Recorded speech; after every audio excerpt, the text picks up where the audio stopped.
APVF, l'associazione produttori ortofrutticoli veneto-friulani, è una delle realtà del settore più autorevoli a livello nazionale.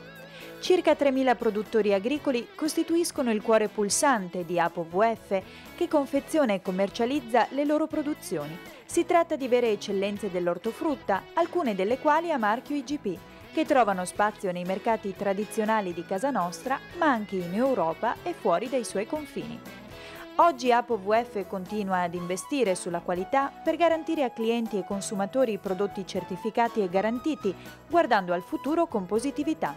Si guarda il futuro con positività perché c'è una base sociale molto coesa, molto vicina all'azienda. Stiamo investendo molto in macchine, in impianti e il nostro obiettivo è quello di ridurre la filiera tra il produttore e il consumatore, e quindi noi andremo sempre più vicino al consumatore finale con un prodotto finito. Lo stesso presidente Rossi conferma la volontà dell'Associazione di Produttori Veneto-Friulana, che ha la sua sede principale a San Polo di Piave, di guardare al mercato quindi con la volontà di costruire una filiera corta. Raccolta diretta, si lavora qui in confezioni da 4, 6, 8, dipende, cassettine da 1 kg, 2 kg e si manda subito in distribuzione. E questa è una garanzia di prodotto fresco, di qualità e genuinità. Dal campo alla tavola con prodotti tipici nostri. Abbiamo cambiato strategia, non si va più alla grande distribuzione attraverso un'azienda di servizi, ma si va in diretta attraverso i produttori. I produttori fanno della differenza e il territorio ci aiuta molto per questa differenza. APVF quindi resta legata alla propria missione, che vede in cima alla lista delle priorità la soddisfazione dei suoi soci produttori e dei consumatori finali. La sfida e la vittoria passa attraverso un prodotto e un territorio. Noi abbiamo dei prodotti IGP, dei prodotti meravigliosi. È importante che i consumatori acquistino i prodotti di stagione e questa è una garanzia.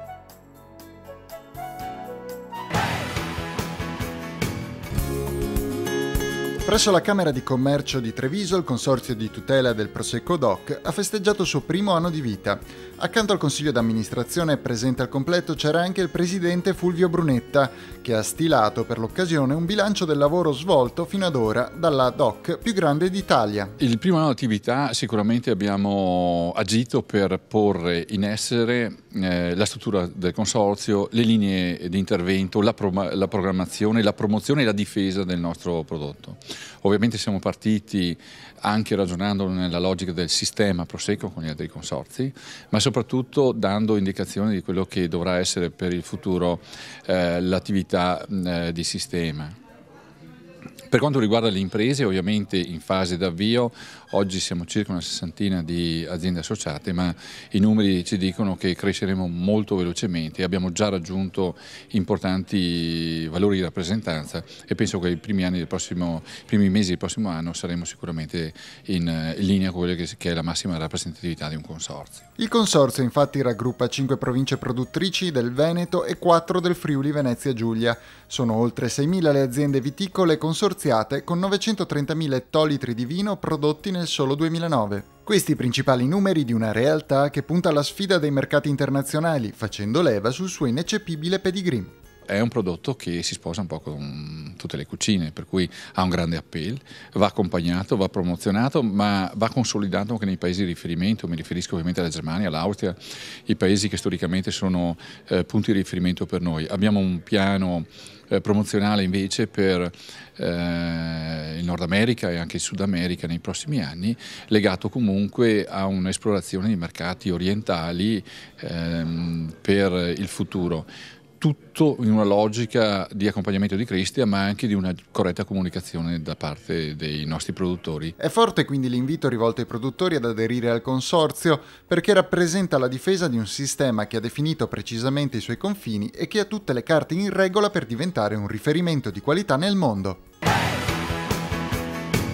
Rientriamo in questo studio ideale dedicato al buon mangiare, al buon bere e delle buone letture. Dicevamo un ospite, un autore d'eccezione, Roberto Castagnier. Allora, non solo mastro distillatore, ma anche scrittore.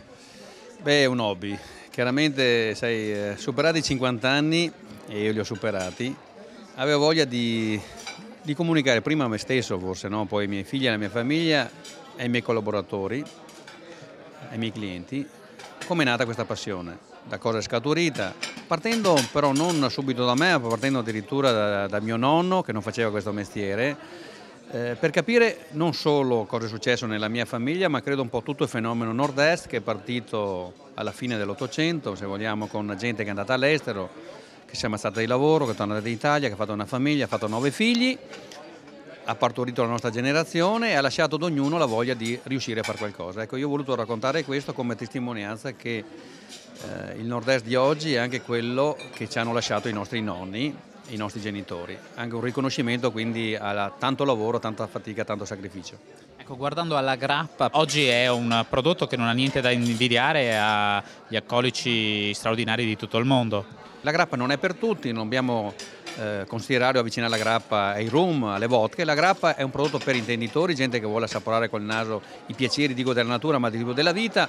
Se noi riusciamo a produrre, diciamo, queste grappe con queste sensazioni e in più le rivestiamo, diciamo, dell'emozione della classe italiana, beh, io credo che la grappa possa rimanere un mestiere da fare anche per i prossimi 100 anni. Io la ringrazio di questa testimonianza, quindi consigliamo Il mondo delle grappe di Roberto Castagnar, ma consigliamo anche questi straordinari prodotti.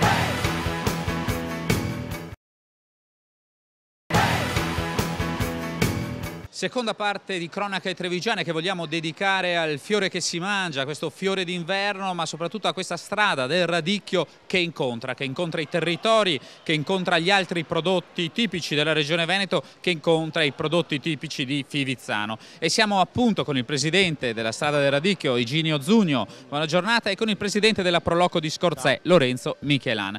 Allora, intanto questa è una festa che da 29 anni rende grande Rio San Martino, presidente. Certamente da 29 anni coltiviamo la nostra manifestazione giorno, diciamo, anno dopo anno, perché abbiamo cominciato da una piccola festa per valorizzare il nostro territorio e abbiamo messo in risalto, 29 anni fa avevamo pensato di mettere il nostro prodotto di eccellenza e abbiamo messo il radicchio. È la prima festa del territorio che incomincia la stagione del radicchio, di fiore che si mangia. Ok, grazie mille Presidente. Questa strada del radicchio dove ci porta? Beh, lo chiediamo al Presidente che è riuscito a organizzare davvero una squadra, no? Una squadra, e quando si lavora in squadra, Presidente, si lavora bene. Sì, noi puntiamo fortemente nella collaborazione nel rapporto col territorio. Quest'anno ci sono state diverse iniziative della strada, la prima abbiamo fatta a Bibione quest'estate, che ha avuto veramente un grande successo con le altre strade del Veneto, poi successivamente abbiamo fatto il gemellaggio con la strada del Riso, Fialone Nano, IGP, e qui siamo con le altre strade del Veneto in questa kermesse, diciamo, in collaborazione con la Proloco di Scorzè. La strada del radicchio ha incontrato anche Fivizzano in questo gemellaggio con Rio San Martino a suon di prodotti, e questo quello che è importante, giusto? Ieri sera c'è stato questo incontro dei prodotti, della cultura, delle amministrazioni, e quindi è un ingrediente veramente alto, diciamo, da proporre. Certamente. Proprio in conclusione vedo Luigino, bravi sì i produttori ma bravi i volontari, no? Che rendono grande queste manifestazioni. Ad esempio voi qui a Rio San Martino quanti volontari avete che lavorano? Siamo circa 200 volontari che praticamente si adoperano da inizio di ottobre fino a, diciamo così, a altri 15 giorni dopo la conclusione di oggi, che vanno, diciamo, a sistemare e a riorganizzare tutto questa situazione, insomma. Grazie Luigino, grazie alla Proloco di Scorzè. Proprio in conclusione vi ricordo che mentre qui c'è un gemellaggio con la terra toscana, a Vinci c'è un gemellaggio con la terra trevigiana. Sì, siamo a Vinci con l'Umpli di Treviso, il Consorzio Radicchio della Strada, proprio per una promozione con quel territorio a Vinci, proprio per il 500° del ricordo, diciamo, di Leonardo da Vinci, e quindi proprio si sposa anche l'aspetto dei prodotti e la cultura.